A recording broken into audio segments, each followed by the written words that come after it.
Magandang gabi sa ating lahat. Kumusta kayo po mga kababayan, kaibigan at kapatid ko po dito po sa Malaysia, mga Filipinos. Especially dyan po sa Sabah or sa Kota Kinabalu. Ito po si Nico Fabian once again inviting each and every one of you dito po sa programa natin Nick Talk, The Real Talk with Nico. Thanks God, it's a Friday. Ngayon is Friday po, bukas today's weekend holiday tayo. And let's make a full use of this weekend holiday dahil po, no, it's time for us to rest. After 5 solid days, no, Monday, Tuesday, Wednesday, Thursday, and Friday po, trabaho tayo po. Nagising tayo ng umaga, tapos uwi tayo ng gabi na po, pagod tayo. So bukas, medyo relax tayo kasi Sabado, no? January 10. And ngayon is January 9. What is the significant ngayon po, today? Ang significant talaga dito po ngayon, January 9, is ang translasyon ng Black Nazarene dyan po sa Pilipinas. Marami mga Filipinos, mga devotees po kay Black Nazarene, no? Participated sa translasyon ng Black Nazarene since this morning hanggang ngayon po, no? Ang daming tao, every year po, ang daming tao who will find time and do some sacrifices po dahil po may devotion sila po sa Black Nazarene, Jesus the Black Nazarene.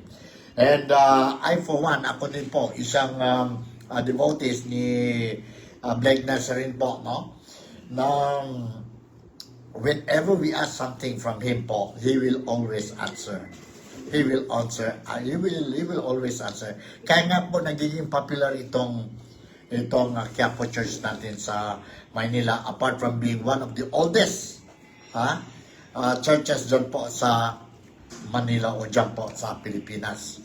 So today we are celebrating the Black Nazarene feast, and sana po okay na okay ang buhay natin. We did something for the Black Nazarene. And don't worry, the Black Nazarene will answer our prayers. So I would like to give you some news regarding the procession number. Do you call it procession or ang translasyon ng Black Nazarene po? As of 12 noon kanina and until 1 o'clock, I was made to understand that mayroon na po something like 700,000 devotees, no, participated in this celebration po, no? Particularly ang procession po, no? Ang dami pong tao. So normally that is every year. Every year talaga yun po. It happens every year. Every January 9. Every January 9. So, okay, let's see kung mayroon tayo dito video clip. Mayroon tayong mga news po ngayon, no? Ang mga topics na ngayon po is one is ang sabi natin Black Nazarene Feast of Black Nazarene. The other one will be touching on, nagsalita na naman si Ombudsman Remulla tungkol mga possible arrests and cases filed against some politicians, no? 5 yon, 4 politicians and isa non-politician during the interview po sa kanya. And we'll be touching also, nasaan na ba si Senator Bato de la Rosa? May power ba ang Senado to demand or do some or give some disciplinary action against Senator Bato de la Rosa for not or for having been long absent sa session po ng Senado? Mayroon ba yun? May law ba yun? Excuse me muna, ha? May law ba yun? Later on, we'll touch a little bit on that thing. And the other thing is that, unfortunate po, bad news for our brothers and sisters dyan po sa Pilipinas, particularly dyan po sa Cebu province natin, no? Medyo may nangyari kaninang umaga, nag-landslide dyan po sa Cebu, and may isa yata namatay as of this morning. I heard sa news, and quite a number of injuries po, no? Na landslide and affected ang housing area dyan po sa area, no? Sa area po where the landslide occurred.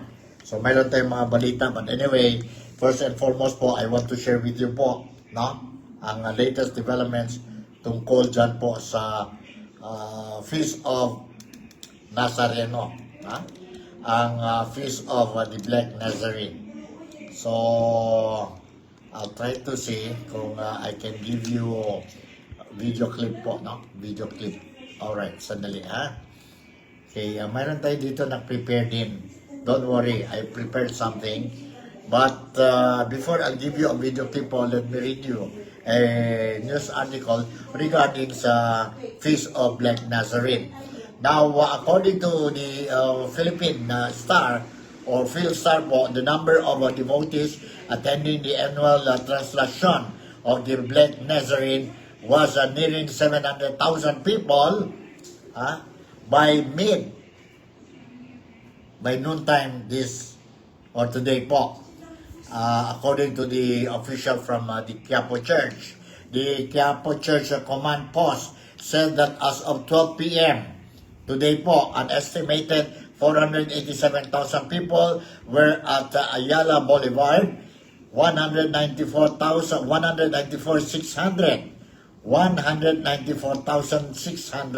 in Quiapo, and 50 at Quirino Grandstand. The separate date from the Manila, or the separate update from Manila Public Information Office placed the number of participants at more than 192,000, showing on the slight variation from church tallies po. As of 1 p.m. kanina, the image of Black Nazarene was reported along Carlos Palanca Street. The procession began before dawn at the Quirino Grandstand with hundreds of thousands of devotees making the long walk as the image was returned to Quiapo. From Quirino yan po kanina, umaga, and going to Quiapo po. Carlos Palanca Street is among the final major points before the procession reaches the Basilica. Authorities expect more devotees to join the event as the day progresses, with attendance in past years reaching into millions po.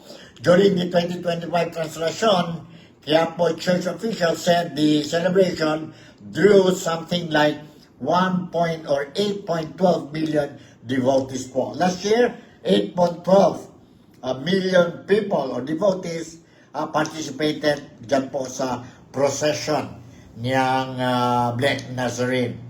And we are expecting similar number of participants po this year or today po.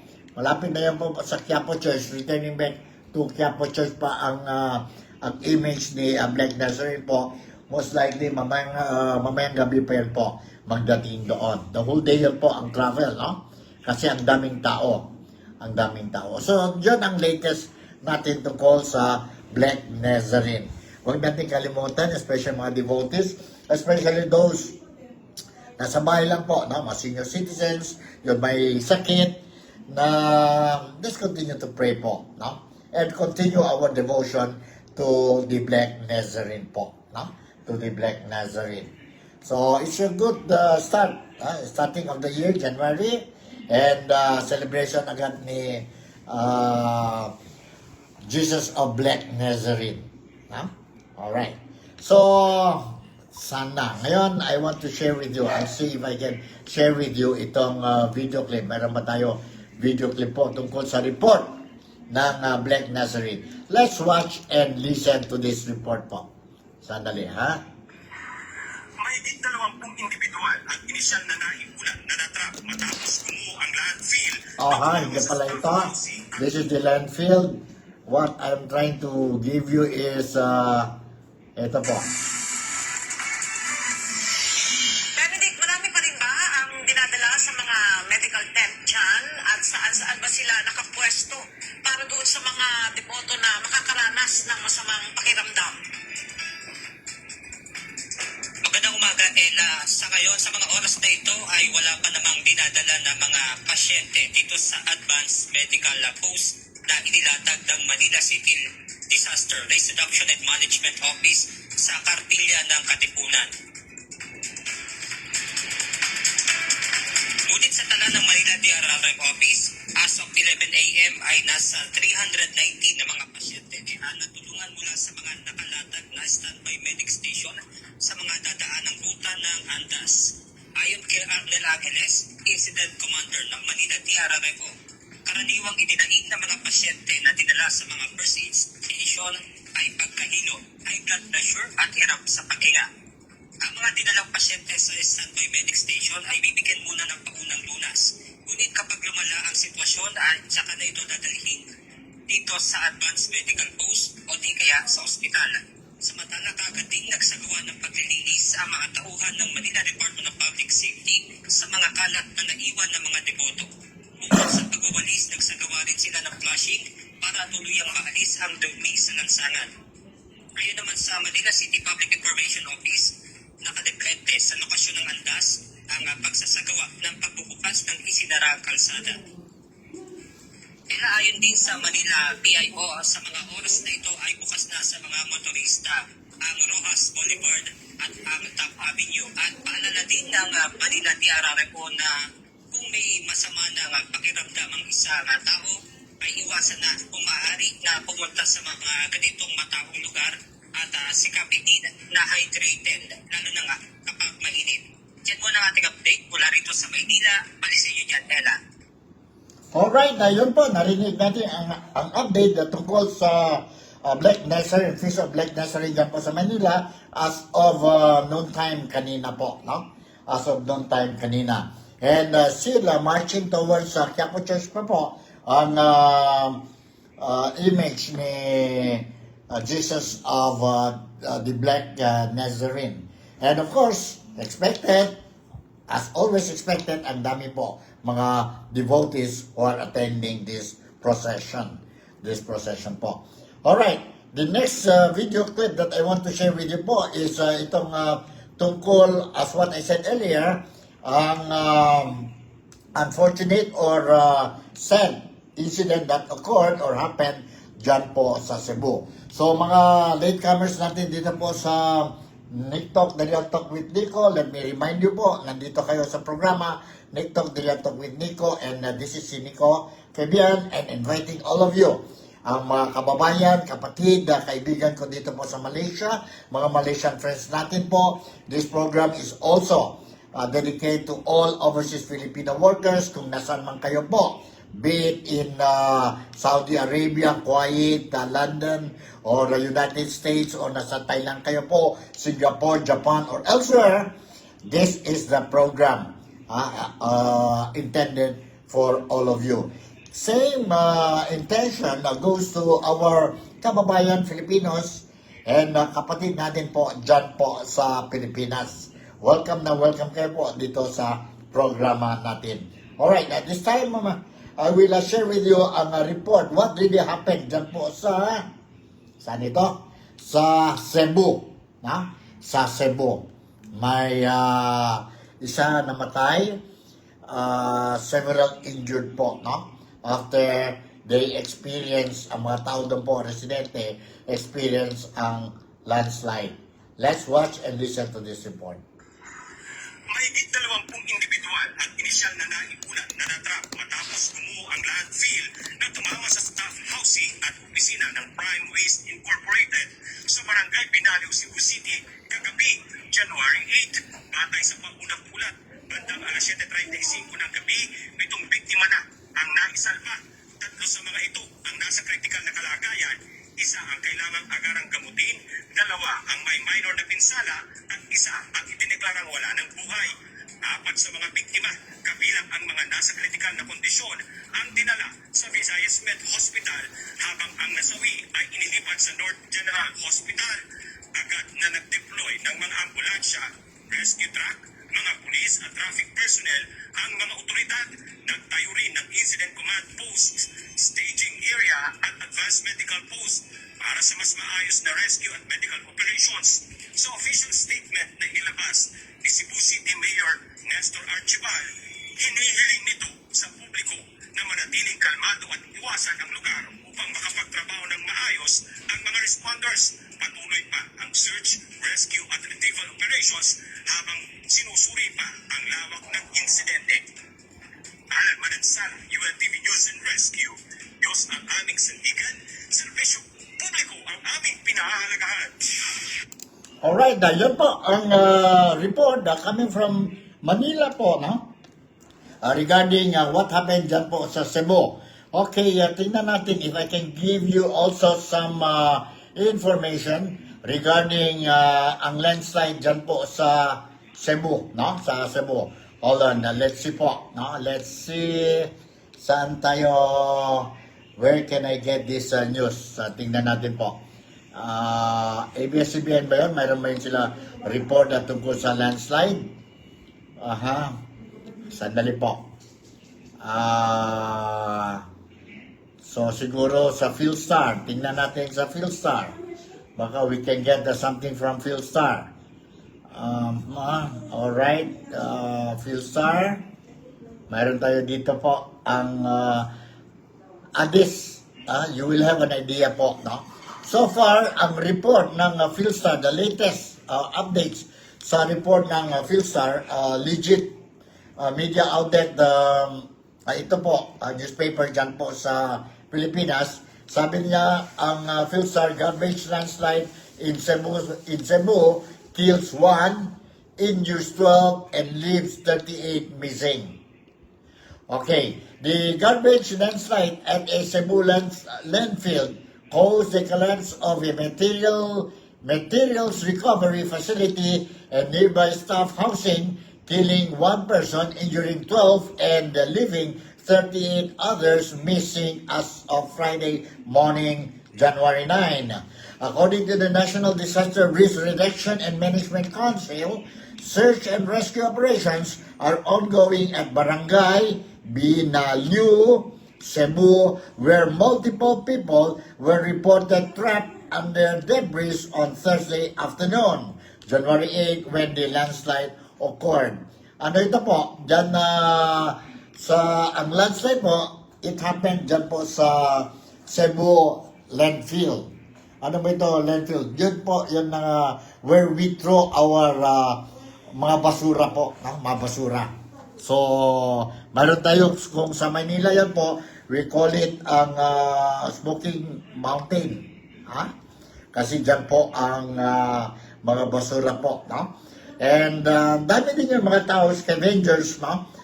They stay there nearby. And siguro po, dahil nandoon sila, tapos ng landslide, so, yun nangyari sa kanila po, no? Naging biktima sila sa landslide po. And according to the report, isa ng patay, 12 injured, and 38 still missing. Let's pray po. May the victim, the fatal one, rest in peace, and speedy recovery to the 12 injured. And we hope and pray that by this time, as I report, no, itong 38 missing, they were already found. Sana lang po, no? Kasi gabi na, mahirap na, no? Mahirap na talaga po. Sana, let's pray for them. No? Let's pray for them.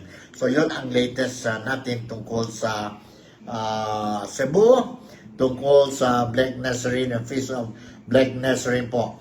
And this time around, let's go to, yun na po, sabi natin, tungkol sa korupsyon. Tungkol sa korupsyon po. Ang korupsyon, yon since December, nag-promise si President Ferdinand Bongbong Marcos. Likewise, ang ombudsman mismo po, no? Ang DOJ, no? They all very confident, saying that, ano daw po, may mga tao, big fish po, will not have Merry Christmas. Ibig sabihin, they will be behind bars before Christmas. They will celebrate Christmas po sa loob ng jail. But it did not happen. Galit na galit ang mga tao po. And of course, the government gave a lot of excuses. One of the excuses, sabi nila, no, we did not mention even names. No? So forth and so on po. But the general public, who until now, mataas pa talaga, maraming ng mga Filipinos po do not trust ang presidente natin at saka ang gobyerno niya po, ang Marcos administration. Ang dami silang mga excuses.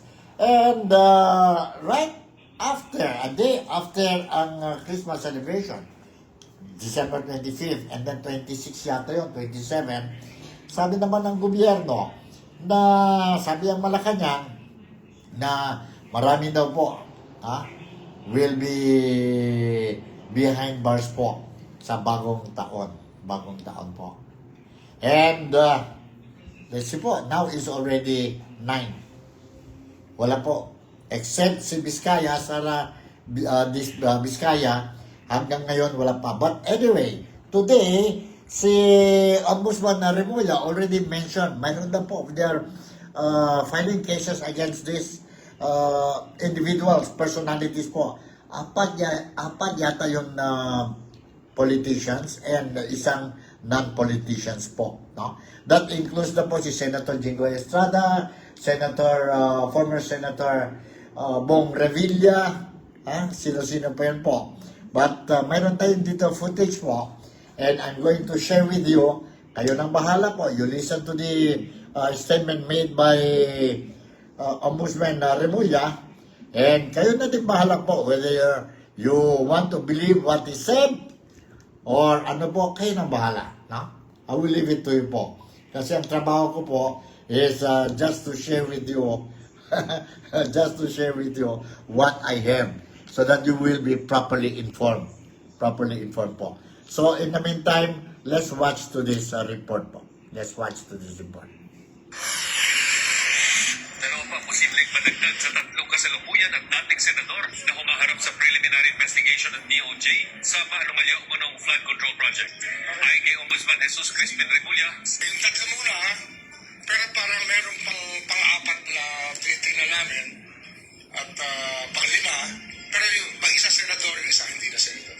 hindi sila pinangalanan ni Remulla, pero ilang senador at dating senador, pati mga kongresista, ang sumasailalim ngayon sa fact-finding investigation ng Ombudsman. Kapag nakitaan sila ng basihan, saka sila isasailalim sa preliminary investigation kung saan bibigyan sila ng pagkakataong sagutin ang mga aligasyon at magsumite ng mga ebidensya.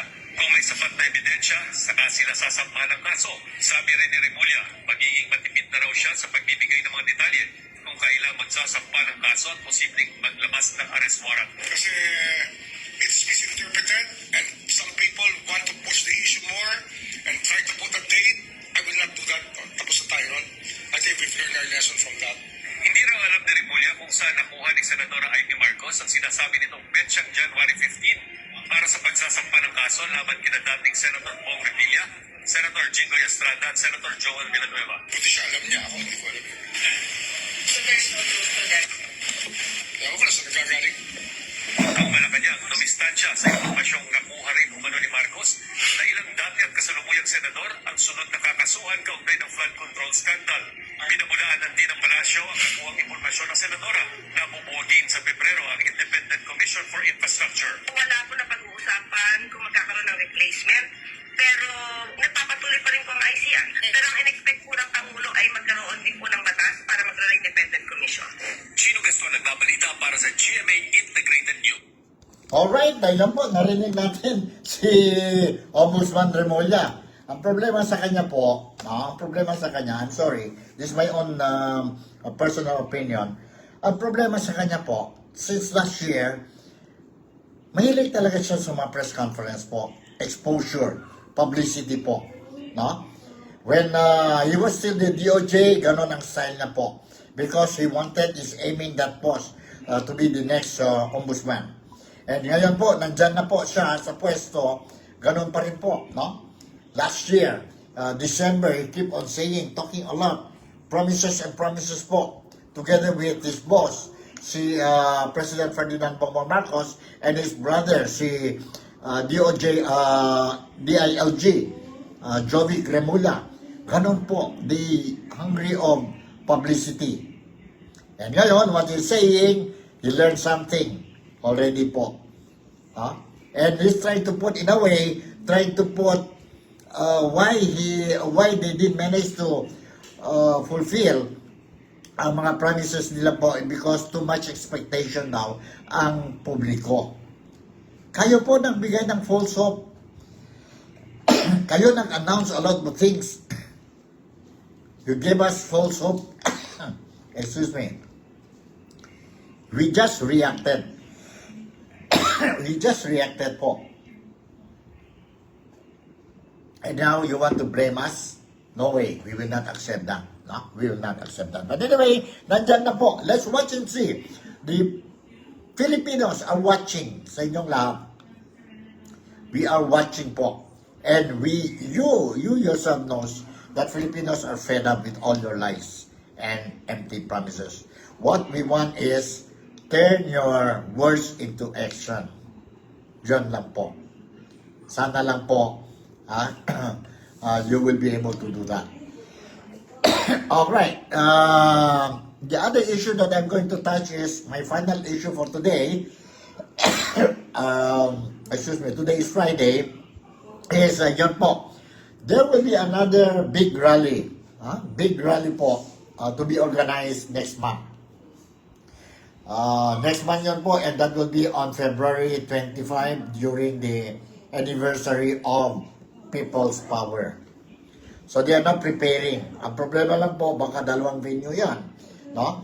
One will be at the Extra Shrine and the other one will be in Luneta Park or Rizal Park po. No? But hindi pa ito confirm whether it will be one venue or two venues po.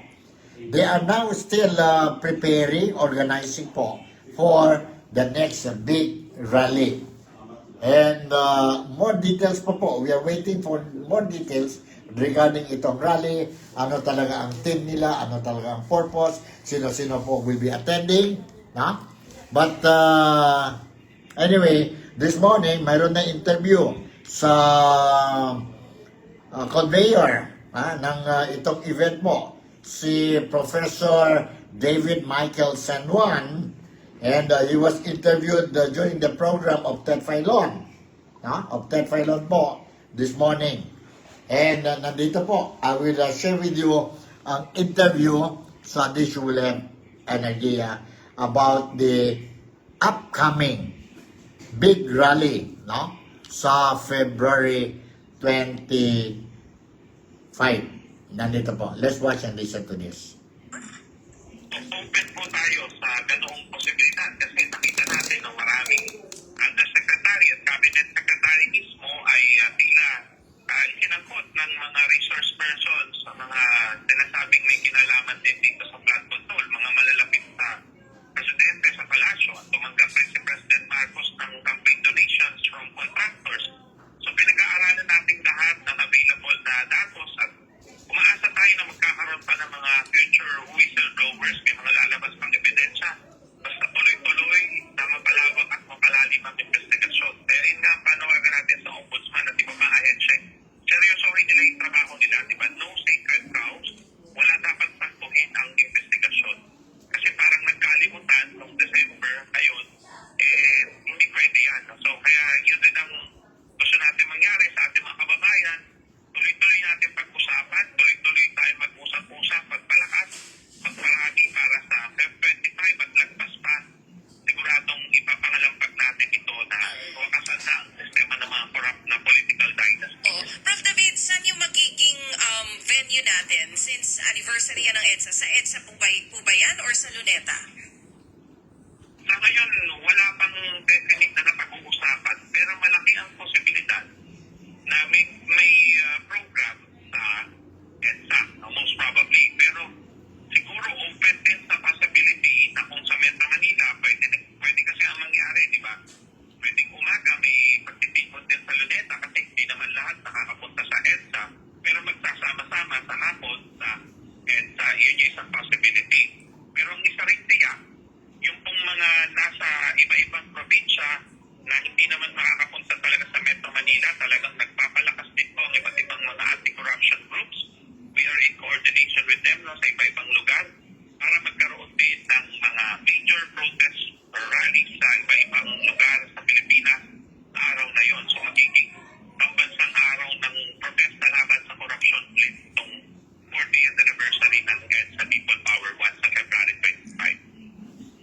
Alright, ayun po, narinig natin ang statement, the revelation, plano ng si Professor David Michael San Juan po that they are preparing, organizing another big rally po to be held on February 25th in collaboration with the 48 ba yun? 48 People's Power Anniversary po.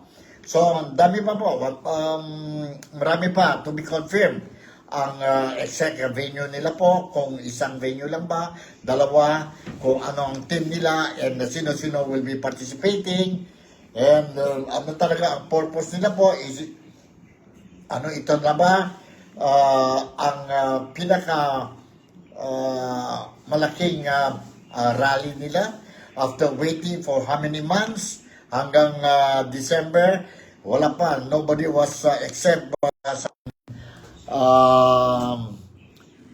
nakulong, no? Nakulong. So, let's, I will make sure, I will continue to monitor itong situation tungkol sa rally sa February 25, and I'll make sure that you will be properly informed. Tuloy natin po ang interview ni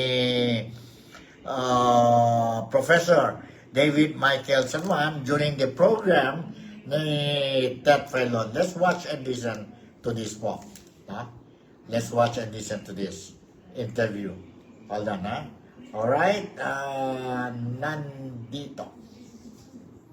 Ayan, siyempre, pinapahayag natin ang ating galit at dismaya sa nangyayari na pinangako nila, natatandaan po, December 15, may makukulong raw na big fish. May mga lalabas sa bagong warrant of arrest. Pero wala. So, ang closest to a big fish that we have is Vizcaya.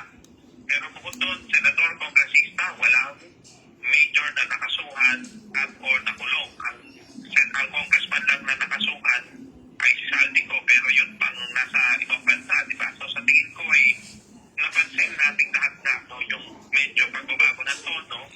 Siguro in-anticipated kasi nila na after ng Christmas season, magkakaroon ng kaunting tulog o lull. Siyempre, nag-focus ang mga tao sa celebration, Pasko, reunions, etc. So ngayon, January, parang ano pa lang magre-recover pa lang tayo ulit sa mga nangyari nung December, di ba? So, kaya maganda itong nangyari ngayon na gusto nating paalala sa ating mga kababayan na natuloy ang laban. Kasi parang nananabla yung gobyerno doon sa laban sa korupsyon. Tayo dapat ang talagang patuloy na mga lampad. Kaugnay niyan, sa tingin natin, tuyak na magkakaroon ng malaking rally ulit sa February 25. Kasi ika-4 na pong anibersaryo ito ng EDSA 1. At pagpapaalala ito ulit sa taong bayan at sa gobyerno. Anong kapangyarihan ng mga mamamayan kapag nagsama-sama may magagawa. May pwedeng baguhin sa lipunan pag nagsama-sama tayo. So yun po ang focus natin sa ngayon, kasabay pa ng siyempre ay pagpapalakas sa inabot na natin. So kinakausap natin iba't ibang grupo, iba't ibang organisasyon, nasa process tayo ng consolidation para eventually sa February 25, hopefully, sama-sama ang lahat ng grupo. So yun po ang ginagawa natin ngayon. At yung ilan sa ating mga kasama, ng ilusang kahit po sa Coraco, I think ay naghahanda na rin para sa posibleng filing na impeachment case kay VP Sara Duterte kasi nung nakaraang taon, noon siya ngayon, definitely this year, sigurado matutuloy ulit yan. At pinag-aaralan din ang posibilidad na kung may sapat na ebidensyang matitipon ng posibleng connection ng palasyo sa flood control scam, pwede rin na magkaroon ng impeachment case laban sa ating president. Okay, so Alright, ayun po, narinig natin po ang statement na made by Professor David Michael San Juan, and not only mentioned about the planned rally on February 25th, no? During the anniversary of People's Power, but he also mentioned that sila, ang grupo nila po, is also looking at the impeachment case against Vice President Sara Duterte, no? And of course, if they manage to get sabihin natin, enough evidences po they will also go for the impeachment of incumbent President Ferdinand Bongbong Marcos. So as what I said earlier, no? Since early this year, now this week, I was saying na itong bagong taon natin dito po sa 2026, this is a roller coaster or bumpy ride for the Filipinos po. Especially we are jump starting the year po with impeachments. No? Could be impeachment of Inday Sara Duterte, could be impeachment of President Ferdinand Bongbong Marcos, and of course, ang filing and issuance of warrant of arrest, those involved in the flood control projects and 2025 and 2026 national budget po, which mayroon din po mga question marks. No? So, yun ang latest natin. No? Yun ang latest natin tungkol sa rally. No? Rally po. And that will be next month. Talking about Senator Bato de la Rosa, a lot of people are saying kung nasan or are asking where is Senator Bato de la Rosa. Yes, of course. Obviously, he is nowhere to be found. No? Or we can say it is hiding because after itong sabihin natin Remulla or Ombudsman Remulla made it public that he saw the warrant of arrest of Senator Bato de la Rosa from ICC, no? Although he said it's not official, but he has a copy. So it triggered a message to Senator Bato de la Rosa na be careful po because it could happen. What happened to Tatay Digong, it could happen to him. And a lot of Filipinos, party mates ni Senator Bato de la Rosa, close friends, and a lot of Filipinos advises him not to surrender, advises him to hide and wait until the decision of the Supreme Court po kung paano talaga they will carry out, if ever there is truth on it po, may warrant of arrest si Senator Bato de la Rosa galing sa ICC. Because as of now, even ICC denied, even the younger brother of Ombudsman, si Joby Remulla, made it very clear na wala pang warrant of arrest. It's only Boying Remulla who mentioned that. For what reason, we don't know po. What reason, we don't know. It could be negative and positive. Some people are saying positive because it gave a signal. A signal to Senator Bato de la Rosa to be careful. No? And the negative aspect is that some people are saying, putting out this news, si Remulla, no? He was hoping that Bato de la Rosa will hide and will not participate sa mga votation dyan po sa Senado, dyan po sa national budget natin, dyan po sa impeachment, no? It will just drag. So, yun po mga haka-haka. Haka-haka lang ba dito po, kayo na bahala. If you believe na my puntos, my points, then let's all be careful. But there is only one thing that I would like to remind again to our brothers and sisters, kapatid, kababayan, kaibigan natin, dyan po sa Pilipinas, dito po sa Malaysia, ang mga overseas Filipino workers po, no? Let us not stop fighting. No? Let us not stop fighting. Let us continue to fight and ask the government that those involved in corruption activities po will be put to jail, will be punished po. And corruption should stop. Corruption should stop. and restitution. Kailangan whatever they stole from us po, it will be returned. No? It will be returned. And with the kind of trust rating and performance rating of President Ferdinand Bongbong Marcos, what do you think? You think it's about time for the president to think twice? Or he has to do something? He should show some concrete, no, reasons for the Filipinos to believe him again. To believe him again. So yun lang po. So siguro hanggang dito na lang muna ang programa natin, TikTok Career Talk with Nico. And I wish all of you, especially mga devotees of the Black Nazarene, no? Nazarene, congratulations if you did took part in the translation today. And let's continue to give our devotion to the Black Nazarene. And let's pray, no? Pray for our security, our health, no? Help us in all aspects. Give us, make our life a problem-free journey here on earth. And give peace on earth. Give peace on earth. Give peace to humanity. Give peace to the Filipinos. And peace to the Malaysians. And everybody more. So with this, Nico Fabian would like to say, once again, enjoy your weekend, Saturday and Sunday. Thank you very much for making me a part of your day today. Malaysia, some of the Philippines, God bless us all. I'll see you in my next episode. Bye. And don't forget, I love you all.